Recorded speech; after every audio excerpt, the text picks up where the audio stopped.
1947 میں United nation نے فلسطینیوں کی مرضی کے بالکل خلاف ایک کام کیا کہ بٹوارا کیا جائے یہاں تک یہودیوں کا اور یہاں تک کس کا؟ فلسطینیوں کا. یہ پہلی غلطی تھی یونائٹڈ نیشن کی. جب عدالت انصاف نہیں کرتی نا تو پھر لوگ خود بخود غیر قانونی کاموں پہ آتے ہیں. عدالت جب اپنی ذمہ داری پوری کرتی ہے لوگ غلط چیز کی طرف نہیں جاتے. 1948 میں یا 49 میں آج دنیا میں بہت سے لوگ کہتے ہیں یہ عرب کنٹریز کیوں نہیں کر رہے. بھائی عرب ممالک 3 بڑی جنگیں لڑ چکے ہیں. یہ جو لوگ الزام لگاتے ہیں نا کہ عرب چپ کر کے بیٹھے ہوئے ہیں, مصر کیوں نہیں کر رہا. مصر کی سرحد ملتی ہے اسرائیل سے, شام کی سرحد ملتی ہے, اردن اور لبنان کی سرحد ملتی ہے. یہ سارے ملک 3 بڑی جنگیں لڑ چکے ہیں اسرائیل کے خلاف, لیکن فتح کس کو ہوئی ہے؟ اسرائیل کو. کیوں؟ اس کے پیچھے کون تھا؟ اس کے پیچھے امریکہ تھا. تو آپ اپنے ملکوں کو برا بلا کہہ کے اس سے کچھ بھی حاصل ہونے والا نہیں ہے. اس سے ان کا وجود بھی ختم ہو جائے گا. 3 بڑی جنگیں ہو چکی ہیں.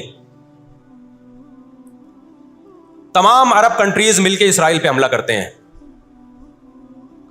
لیکن اس کے نتیجے میں نقصان کیا ہوا؟ یونائٹڈ نیشن نے جو لکیر کھینچی تھی نا یہودیوں کے لیے, یہودی اس لکیر کو کراس کر کے آگے بڑھ گیا اور 80% فلسطین پہ یہودی نے قبضہ کر لیا.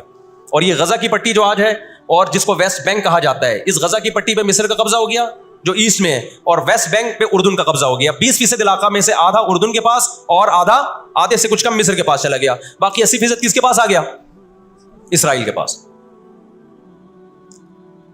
پھر 1967 میں بہت بڑی وار ہوئی.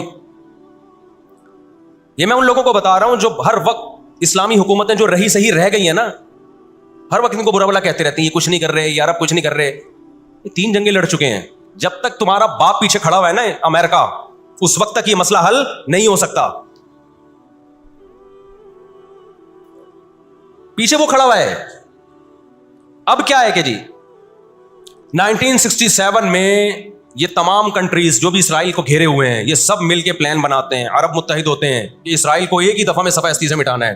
اسرائیل کی خفیہ ایجنسیاں اتنی ہوشیار, اتنی متحرک کہ پہلے اطلاع مل جاتی ہے, اور مصر کے جہاز جو بمبارمنٹ کے لیے جانے تھے اسرائیل پہ حملہ کرنا تھا, وہ کھڑے کھڑے بہت سارے جہاز ایئرپورٹ پہ اسرائیل تباہ کر دیتا ہے.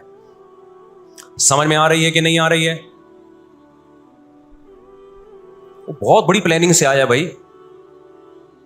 وَقَدْ مَكَرُوا مَكْرَهُمْ وَعِنْدَ اللَّهِ مَكْرُهُمْ وَإِنْ كَانَ مَكْرُهُمْ لِتَزُولَ مِنْهُ الْجِبَالُ. اللہ نے کہا یہ اسلام دشمن جب سازشیں کرتے ہیں, اتنی بڑی سازشیں ہوتی ہیں کہ پہاڑ اپنی جگہ سے ہل جائیں. یہ نا امیدی کی بات ہے, لیکن امید کی بات بھی ہے. اللہ کہتا ہے عِنْدَ اللَّهِ مَكْرُهُمْ, اللہ کو ان کی مکر اور تدبیر کا علم ہے. یہ مسلمانوں سے نہیں لڑ رہے, یہ کس سے لڑ رہے ہیں؟ اللہ سے لڑ رہے ہیں. تو خوشخبری کی باتیں بھی ہیں, وہ میں بتاؤں گا انشاءاللہ ابھی. تو عرب کو شکست ہوتی ہے اور نقصان کیا ہوتا ہے کہ الٹا عربوں کے علاقے اپنے ہاتھ سے نکل جاتے ہیں. مصر کا بہت بڑا علاقہ چلا گیا, غزہ بھی خالی ہو گیا, ویسٹ بینک بھی خالی ہو گیا, اور یہ سارے علاقے کس کے قبضے میں چلے گئے؟ یہود کے.